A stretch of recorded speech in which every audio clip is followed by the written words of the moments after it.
August 9 കൊൽക്കത്തയിലെ medical കോളേജിൽ seminar ഹാളിൽ വെച്ച് PG ഡോക്ടറുടെ ക്രൂരമായ ബലാത്സംഗ മരണം. കഴുത്തിന്റെ എല്ലുകൾ പൊട്ടിയ നിലയിൽ ശ്വാസം മുട്ടിച്ചാണ് കൊലപ്പെടുത്തിയതെന്ന് പോസ്റ്റ്മോർട്ടം റിപ്പോർട്ട്. ക്രൂരമായ ബലാത്സംഗമാണ് ഡോക്ടർ നേരിട്ടതെന്ന് റിപ്പോർട്ടുകളിലുണ്ട്. ശരീരത്തിന്റെ പല ഭാഗങ്ങളിലും ക്രൂരമർദ്ദനമേറ്റതിന്റെ തെളിവുകളും പോസ്റ്റ്മോർട്ടം റിപ്പോർട്ടിലുണ്ട്.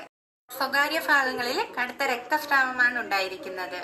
ക്രൂരമർദ്ദനത്തിനിടയിൽ കണ്ണടച്ചില്ലകളുടെ ഗ്ലാസുകൾ ആ പാവം ഡോക്ടറുടെ കണ്ണുകളിൽ കുത്തി തുളച്ചിട്ടുണ്ട്. അതിൽ തന്നെ കാണുന്നവർക്ക് മനസ്സിലാക്കാം ആ ഡോക്ടർ എന്തുമാത്രം വേദനയാണ് അനുഭവിച്ചതെന്ന്. 2 ചെവികളും മുറിഞ്ഞിരിക്കുന്നു. ബലപ്രയോഗത്തിനിടയിൽ അവളെ നിശബ്ദനാകാൻ ശ്രമിച്ചതാണ് ചുണ്ടുകളിലെ ആഴത്തിലേറിയ മുറിവുകൾ. കഴുത്തിൽ കടിയേറ്റതിന്റെ അടയാളങ്ങൾ, 2 കാലിലും ചവിട്ടി നീക്കിയതിന്റെ പാടുകൾ. ഇവയൊക്കെ ആക്രമണത്തിന്റെ ക്രൂരതകൾ മനസ്സിലാക്കാവുന്നതേ ഉള്ളൂ.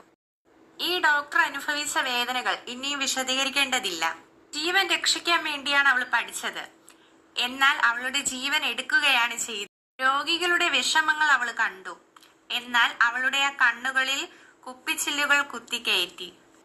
വിശ്രമിക്കാനായി കിടന്ന അവളെ എല്ലാവരും കൂടി ചേർന്ന് പിച്ച് ചീന്തി. ഇത് മറ്റൊരു നിർഭയ 2 ആണോ? ഇന്നിവൾ, ഇനി നാളെ ആര്? സ്ത്രീകൾക്കിവിടെ എന്ത് സുരക്ഷയാണുള്ളത്?